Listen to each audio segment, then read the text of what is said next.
her whole body would shake. She would like convulse, and then she'd start to cry. They're just two normal parents trying to figure out why their daughter was screaming.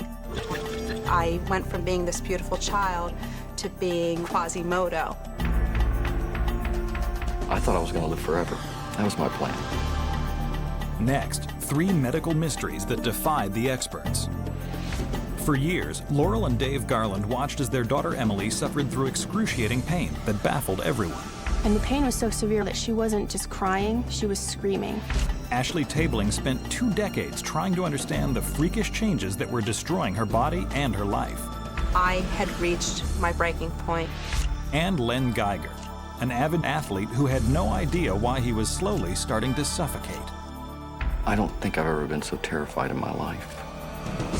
When illness strikes, we look to doctors to give us answers. But what if they can't? For these unlucky patients, diagnosis is a mystery.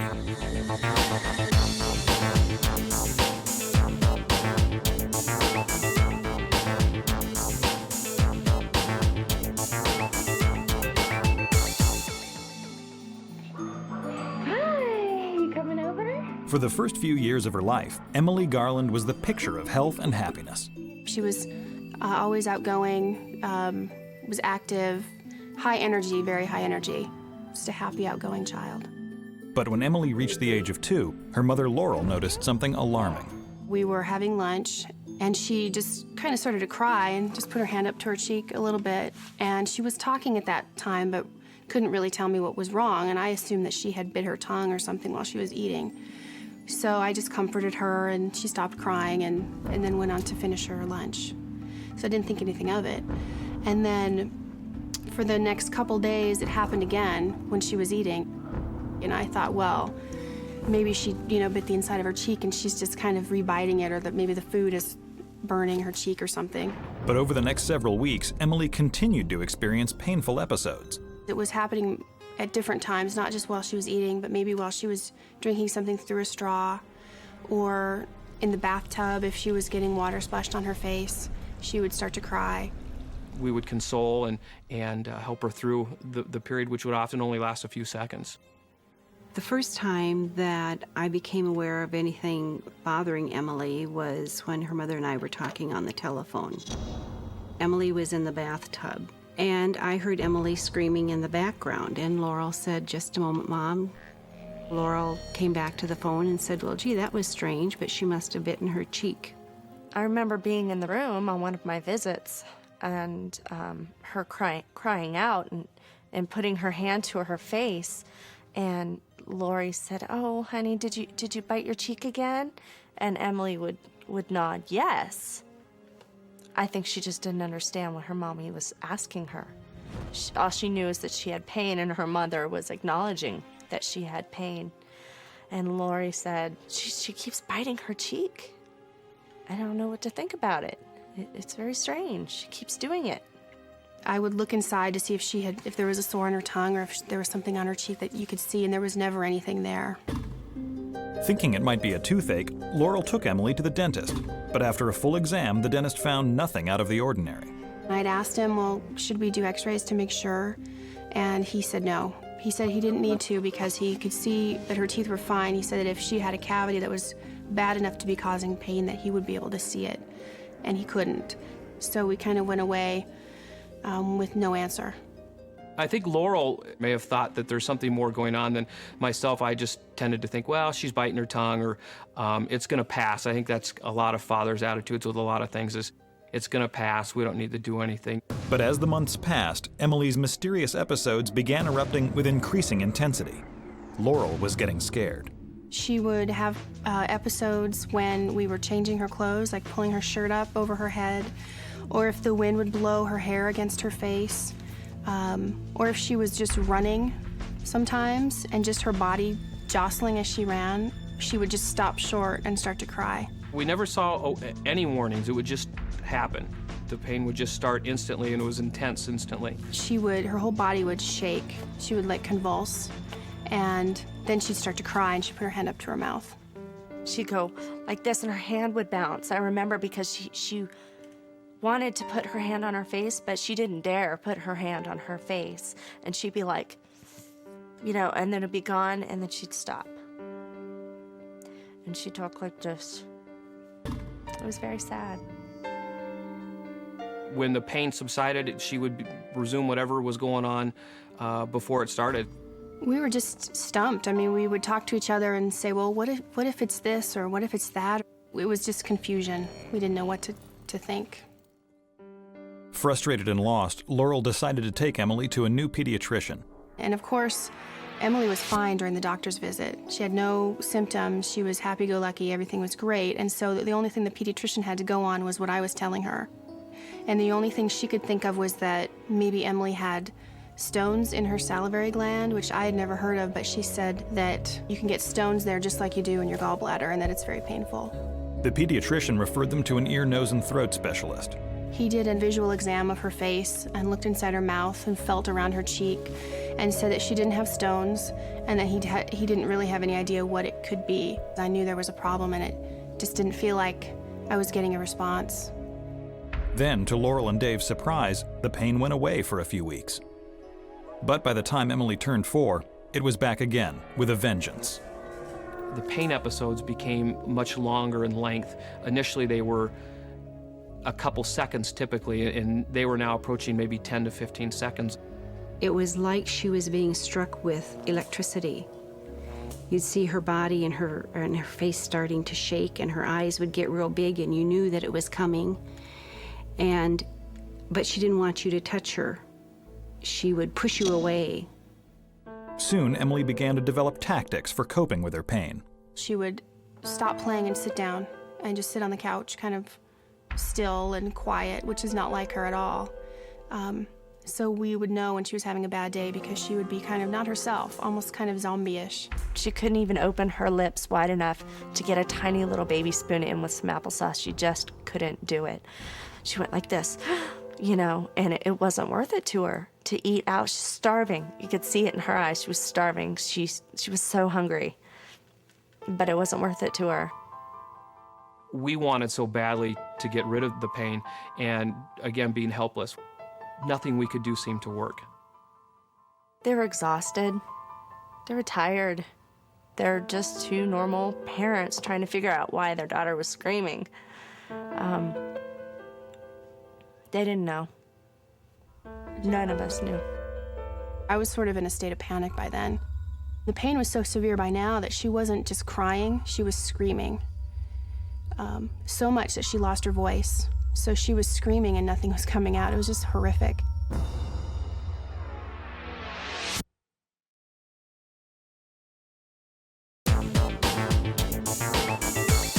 Since the age of 2, Laurel and Dave Garland's daughter Emily has been experiencing mysterious episodes of pain in her cheek. Now at age 4, Emily's condition is getting worse, and the Garlands are at their wits' end. Hoping for an answer, they take Emily back to the pediatrician, but instead of a diagnosis, they get a surprise. She said that she thought that maybe Emily was faking it to get attention. It was discouraging at first, but it sounded like as real of a possibility as any other possibility we'd been given. And Emily always likes to be the center of attention, so it wasn't that far-fetched to us. So Laurel and Dave tried to break Emily of what they thought might just be a ploy for attention. So what we did for several weeks was we would ignore it when she would start to cry. If she would tell us, my cheek's hurting, we would say, no, the doctor said there's nothing wrong with your cheek. But then something happened that told the Garlands that it was real. She started waking up in the middle of the night, crying. Little girl looking for attention is not going to scream out in the middle of the night. It didn't make sense. It didn't make any sense at all. Laurel and I decided this is not a kid who's looking for mom and dad to come rub their back. When we realized that she wasn't faking it and that we had treated her that way for so long, it was just a horrible feeling of guilt. Lori said, I can't believe that I punished her for having that cheek pain. She goes, I don't think I'll ever forgive myself for that. Desperate, Laurel was ready to try anything. I was kind of at the end of my rope. I didn't know who to take her to, so I just opened up the yellow pages and looked for a pediatric dentist, and that's where I took her, and that was Dr. Highshaw. When I came in and saw Emily, Laurel was standing by her, coaxing her just to, sit in the chair, but she was very delightful. She wasn't running around all over the place. Laurel was just wanting to find out what was the cause. She was still very calm, but you could sense the anxiousness in her. She was great with Emily. She has such a sunny personality, and she's great with kids. She was sort of the first doctor who really sort of committed to helping us find out what was going on. Starting at the beginning, Laurel walked Dr. Highshaw through all the strange symptoms Emily had experienced over the past 2 years. What was going through my head was, this is something that is not dental related. But the description of the sharp pain on one side of the cheek, my thoughts were going to that this must be neurological in origin. My theory was that this could be trigeminal neuralgia. The only thing was she was a 4-year-old child, and this is just very uncommon. And I'd never heard of that before, and I said, "What did you say?" Trigeminal neuralgia, or TN, is a disorder that doctors believe is triggered by the compression of the trigeminal nerve located in the brain. When the nerve is compressed, it sends bolts of intense electric shock-like pain into the face, where the branches of the nerve extend. Immediately, Dr. Highshaw said, she mentioned the words research, she mentioned let me get back to you. She didn't have an answer right there, but she was the first person that said we need to figure out what's going on here. And that, at that point, was awesome, it was incredible. I remember feeling very relieved just to hear something mentioned as far as a specific condition. They had this huge sense of relief that they had finally found somebody who cared, somebody who actually could possibly have a diagnosis. It didn't fit the parameters of a patient who should have trigeminal neuralgia, but it was my best guess, and I just wanted someone who was specialized in that field to do the further test. Dr. Highshaw recommended they take Emily to Dr. Abhay Sanan, a neurosurgeon who specializes in TN. Trigeminal neuralgia is a very painful disorder. It is so painful that there have been reports of patients being driven to suicide because of the pain that it generated. Dr. Sanan immediately ran a series of tests to determine if Emily had this rare disorder. The results were shocking. Emily is the first child that I've seen carrying the diagnosis of trigeminal neuralgia, and it is possible that I may go my entire career without seeing another case in a child as young as hers. I was very relieved because we had found something. There was something there, and so we were treating it. It felt like finally we're doing something to help her. To relieve Emily's pain, Dr. Sanan prescribed an anti-seizure medication, usually used by adults. For this little girl, the treatment is not without danger. The anti-seizure medicine does carry risk. The rarer side effects could include liver damage, and that's why we have to check liver function tests in patients that are on this medicine. But for the Garlands, it was well worth the risk. I gave Emily her first dose in the car as we were driving away from the pharmacy. Almost instantly, Emily was back. Her personality was back, and the pain was gone almost instantly. I felt so happy and relieved, and it was just finally over. TN is treatable but not curable. Emily will be living with it for the rest of her life. Trigeminal neuralgia is a benign condition in the sense that this is not cancer, this is not something that necessarily threatens life or limb. So her prognosis from that perspective is excellent. However, her prognosis that she'll live an entirely pain-free life is uncertain, and that only time will tell. We're actually lucky that she got diagnosed so soon because many people suffer for years and years. I've met people who suffered with it for 10 years and never got a diagnosis. With the proper diagnosis, Emily was finally given her childhood back. And I just remember one day just sitting there and I just kissed this cheek over and over and over and over because it was like I couldn't kiss that side of her face for 2 years, and it was like I need to get caught up over here. So I just remember kissing her over and over. And she was like, "Oh, Mom." Emily Garland's rare and painful disorder struck when she was just a toddler. But Ashley Tabling's problems didn't start until adolescence. When I was a young child, I was a very cute kid. I don't mind telling you that. I was a very cute kid, and I went from being this beautiful child to being what I would consider almost like Quasimodo. It all began when Ashley was 10 and her weight skyrocketed. It was an absolute struggle for me to deal with the issues of gaining weight and looking different than everyone else, because at the age of 10, What does every girl want to do? Be like everyone else. She was the overweight girl in school whom was made fun of, which, was very sad. Most girls go through a chubby stage, so that's exactly what we thought it was, her chubby stage. She's just a little girl growing up, and there's nothing unusual. That's what I thought. And then something completely bizarre happened. I would wake up and my hair almost looked like a rat's nest. My hair went from being poker straight to being like a Brillo pad. And the more you would brush it, the more it would start looking like a Brillo pad. So there was absolutely nothing you could do. It wasn't curly, it wasn't straight, it was just frizz. It always seemed to have really a mind of its own, not manageable. We thought really nothing of it, just adolescence and her body changing. But soon, Ashley began to experience other abnormalities. A few months after my hair changed, I also started noticing skin tags around my neck. Again, it wasn't anything that we thought was unusual. It was just another one of those things coming of age. And my parents took me to a dermatologist. We got them removed, and that was the end of the story. Didn't have to deal with them anymore, so we thought.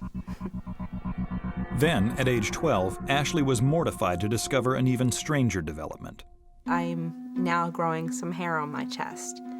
And I thought, maybe it's just one of those things. Sometimes you get a stray hair here or there. She started saying, Mom, look at this freak hair. And I get the plucker and I just pull it out. I say, now forget about it. I said, it's just a hair. But that wasn't the case. Puberty is tough for every girl, but for Ashley it became almost unbearable. When I was 13 years old is when I first got my period. It was very painful. I would go a couple months without having a menstrual cycle.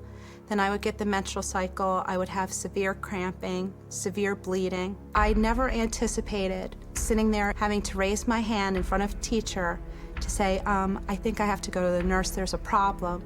Get up from my chair, and there just being a puddle of blood everywhere, everywhere. Concerned with the severity of Ashley's menstrual symptoms, her mother scheduled an appointment with a gynecologist. So at 13 years old, I was put on birth control pills with no further explanation as to why things were happening to me. Just, it's a hormonal thing, don't worry about it, stay on the birth control pills and you'll be fine. Something was strange. Something was definitely not right, and I even had the sense when I was much younger to know that something was not right.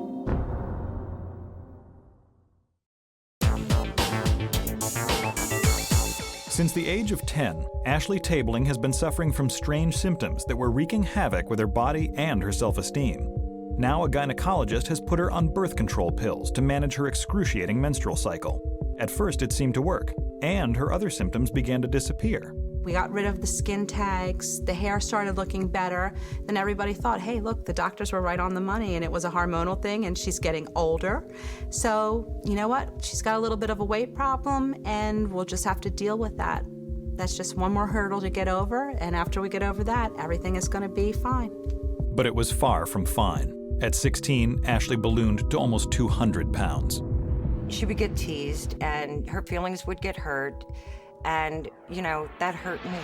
My father would say to me, sometimes people have a hard time dealing with losing weight on their own. So I cut this out for you, an article about a weight loss camp, and maybe what you need is just a little help, a little bit of direction. So I took the opportunity that was handed to me, and I went to weight loss camp. So to certain people, we're like, oh, she's away at drama camp. It's embarrassing. You don't want to tell people, yeah, I'm at the fat farm. Embarrassing though it was, Ashley gave it a shot. We would wake up every morning and they would have the meals made for us, and then we would go through aerobic workouts. We would play all the same games that everyone played at camp, and you really didn't even notice that you were there to lose weight. And it seemed to work. Visiting day, I drove up with her parents and her sister and brother-in-law. She had muscle tone.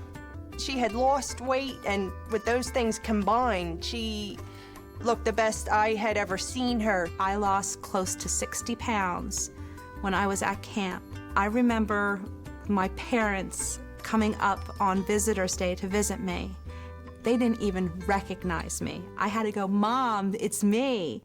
We picked her up. She was so gorgeous. and so thin. After going there, being so heavy and so unhappy with herself and so depressed, and I see this bubbly, thin, beautiful girl.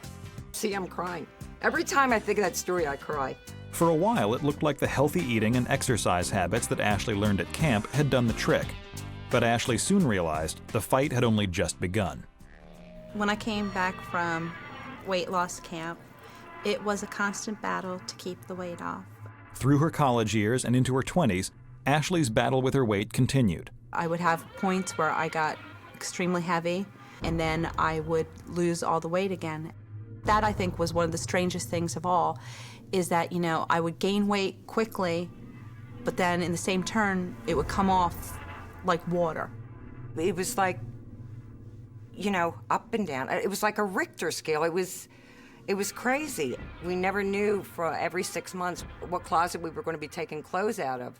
I may not have known that there was something seriously wrong with me, but I knew something wasn't right. Ashley did her best to live a normal life. In 1996, she married John Tabling. 3 years later, they decided to take the next step. My husband took me out to dinner New Year's Eve, 1999. He said, I think it's time to have kids. I said, what did you just say? You're kidding me, right? After being on birth control pills for 17 years, I threw them away. It was a decision that would prove devastating for Ashley. After I stopped taking the birth control pills, I noticed I still didn't have a menstrual cycle. We've been actively trying to have kids, but nothing's happening. I took pregnancy tests, I'm not pregnant. Another month goes by, another 2 months goes by. Not only do I not have a menstrual cycle, but I had put on significant, and when I say significant, I'm not talking 20 pounds. I'm talking close to 100 pounds in weight within a 3-month period.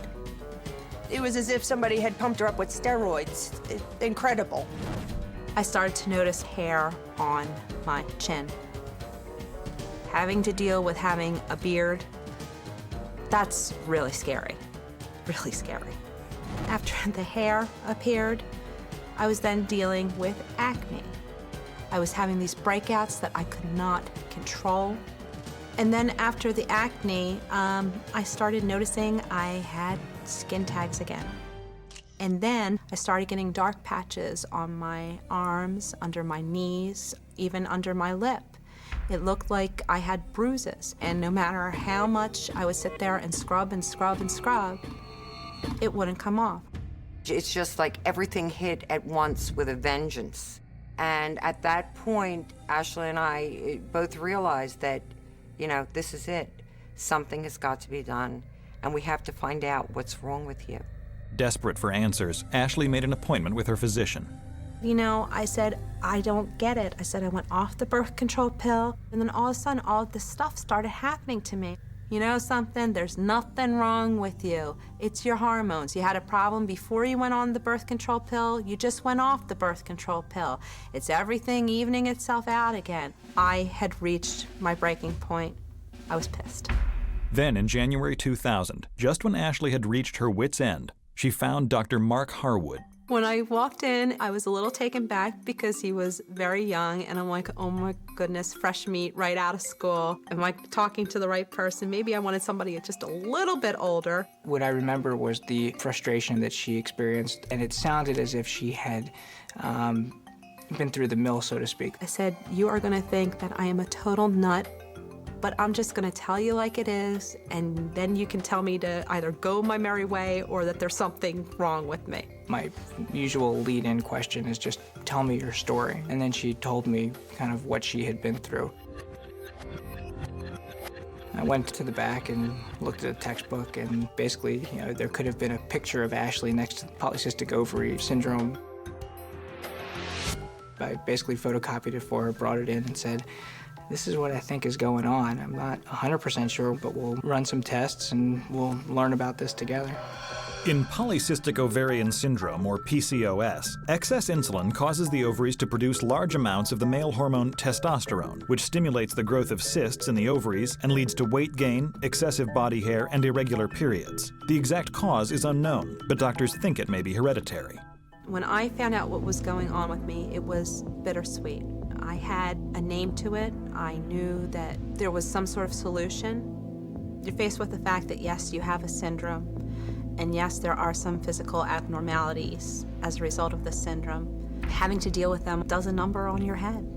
Though her physical ailments had caused her so much grief, the symptom she couldn't see was the most unbearable. He said that a lot of women that have polycystic ovary syndrome have problems with infertility. And I think my heart dropped into my stomach when he said that. Because for as long as I can remember, the one thing that I wanted more than anything else in my life was to be a mother. I really didn't know whether or not she was going to be able to have children. My head was spinning. I didn't know what to do. I didn't know what to say. It was just a really crazy, difficult time.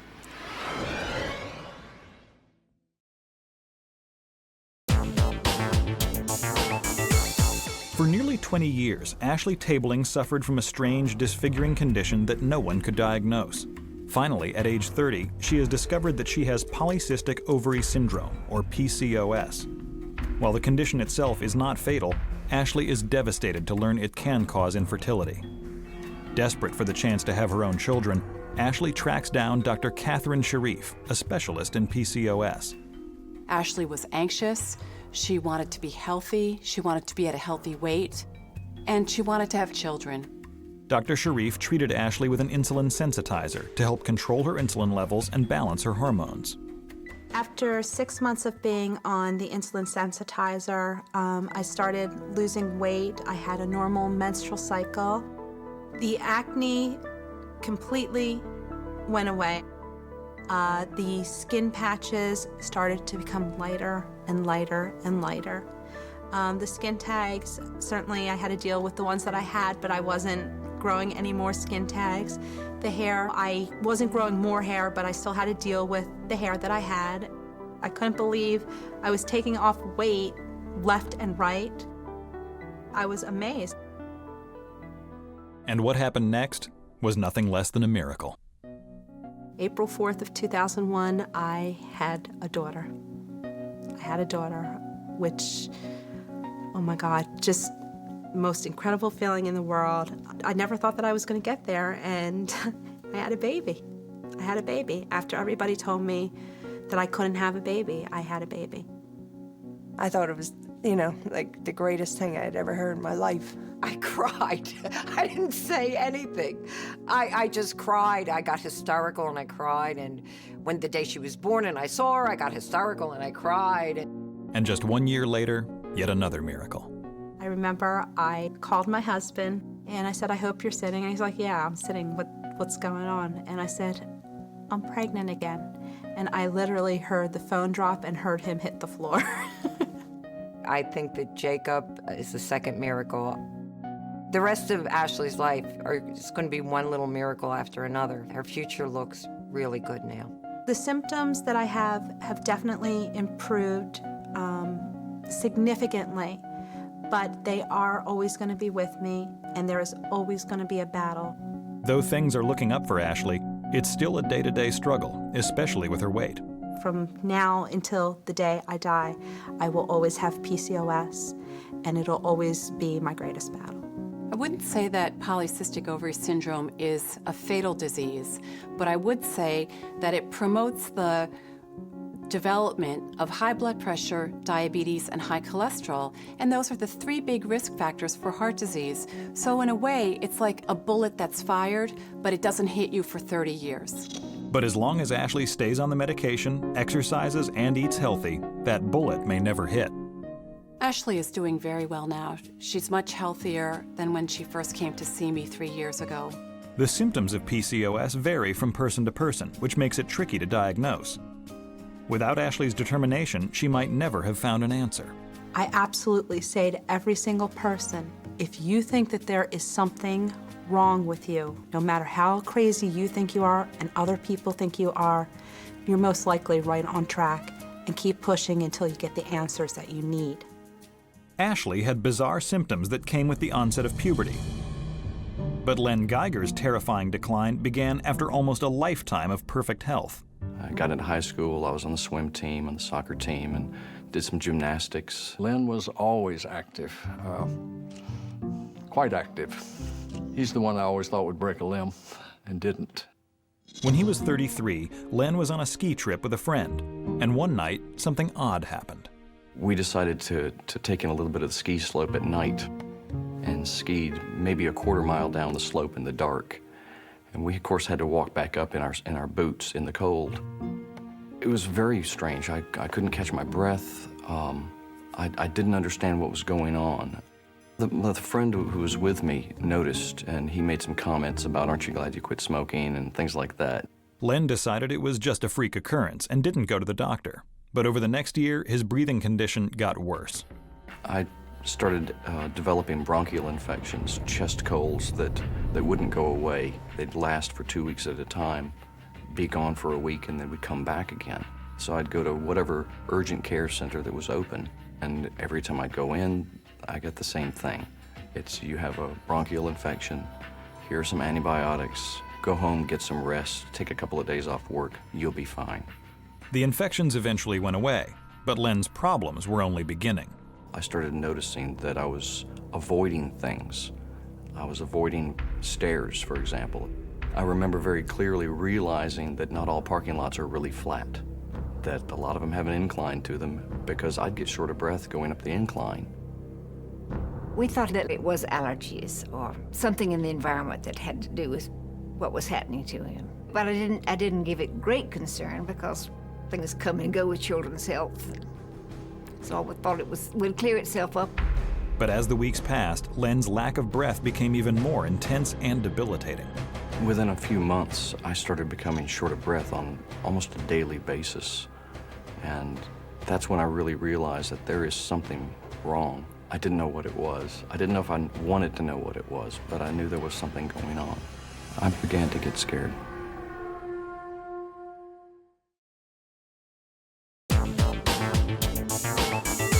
In 1992, Len Geiger was on a ski trip when he first experienced trouble breathing. A year later, his shortness of breath is beginning to interfere with his life, and Len realizes it's time to visit a doctor. He says, you're obviously in good shape. You take care of yourself, you eat right, you don't smoke.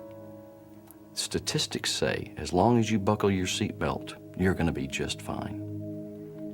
And I wanted to believe it, so I did, and I went on my merry way. Len decided it was just a matter of getting back in shape, so he hit the gym. I remember the first week. This was with my ex-wife.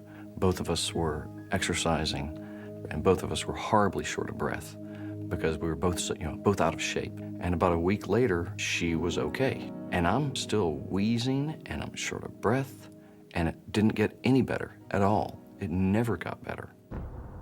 If I pushed myself too far, I'd become so short of breath that my whole body hurt. It wasn't just feeling short of breath, but my skin actually hurt. You almost want to pound your chest because that sensation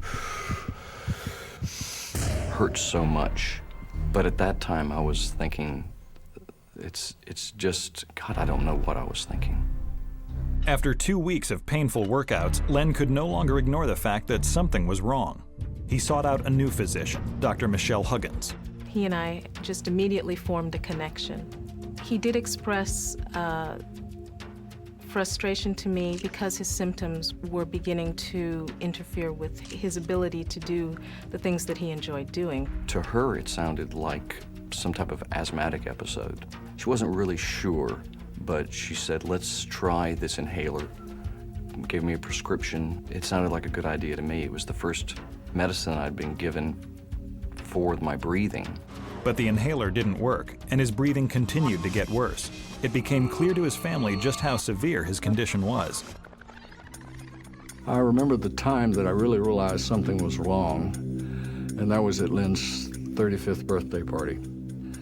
All the family was there. It was in a very noisy place, and we had presents, and I was seated at one end of the table, and I recall that he did not look as happy as one would expect one to be. And we had a great dinner, and afterwards, we went outside and talked for a little bit, and I was going to walk my parents to their car, and I wasn't able to because I couldn't catch my breath.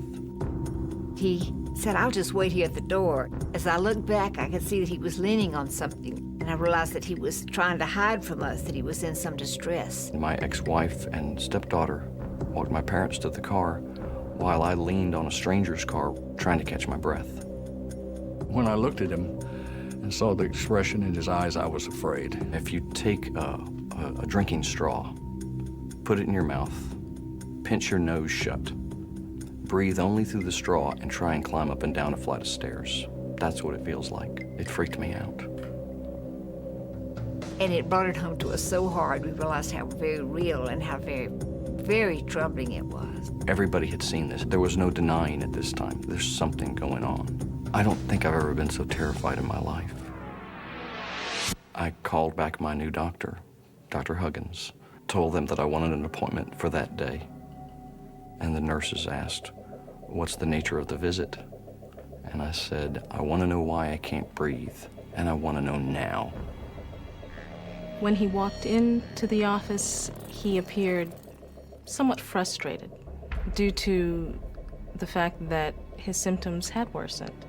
She took it seriously. She listened to what I said, and she responded. I decided to go on to order a chest x-ray, primarily to make sure that there was nothing else there that we might be missing. But then, Dr. Huggins decided to order one more test. What she wanted to do was to rule out this rare genetic disease that she just knew that I didn't have. I don't really recall if she even told me what the name of the disease was. Len didn't give the test a second thought, but 2 weeks later, he was surprised by a phone call.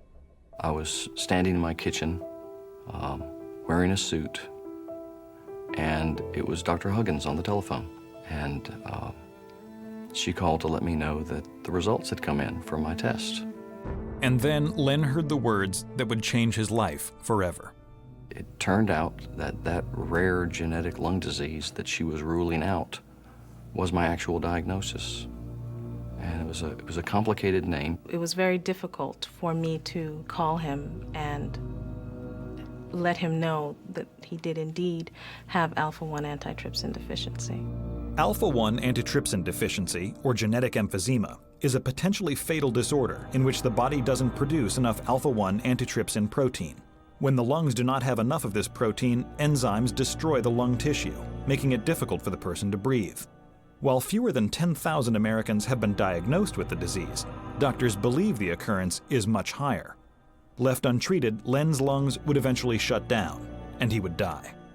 He was sad. We may even have exchanged a tear or two. Being told that that you're not going to live a normal life, being told that you're not going to live a normal lifespan. I thought I was going to live forever. That was my plan. Hoping to reverse Len's downward spiral, Dr. Huggins referred him to a pulmonologist, Dr. Robert Schreiner. I remember walking into the exam room and seeing a physically fit, tan man about my age who had the appearance of someone who was perfectly healthy. And that was very different from the man that I was reading about in his chart. The man in the chart was very ill. In an attempt to slow the progression of the disease, Dr. Schreiner put Len on a weekly dose of the protein he was missing. But everyone knew that the only way Len could avoid a slow death by suffocation would be a double lung transplant, and the odds of finding a match were slim. There's no doubt that the clock was ticking in Len's case. There have been times where patients passed away while waiting for their lung transplant to arrive. I didn't have my health. I had lost my family. I'd gone through a divorce. Everything that I had defined myself by, what I thought people defined me by, I didn't have anymore.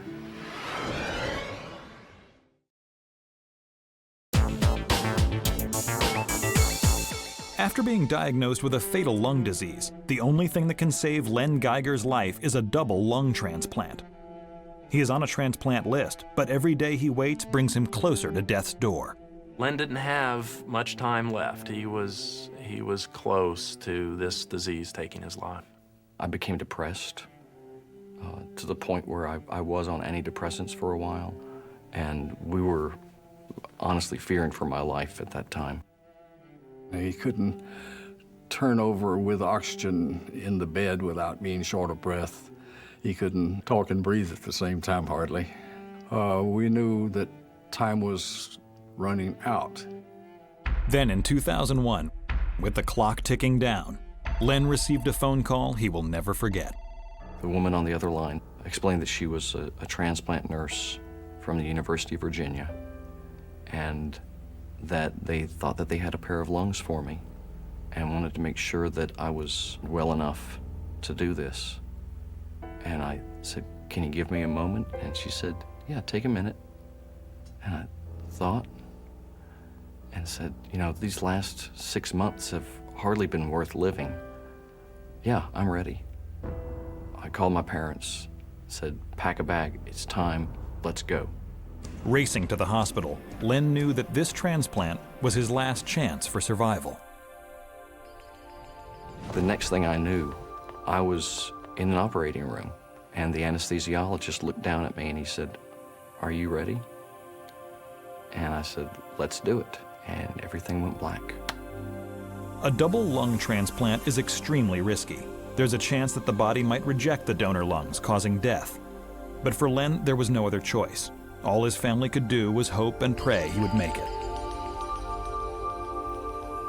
When I woke up, I was very, very happy because waking up alive was my #1 priority. I was on a ventilator. There was a machine breathing for me, tubes down my throat.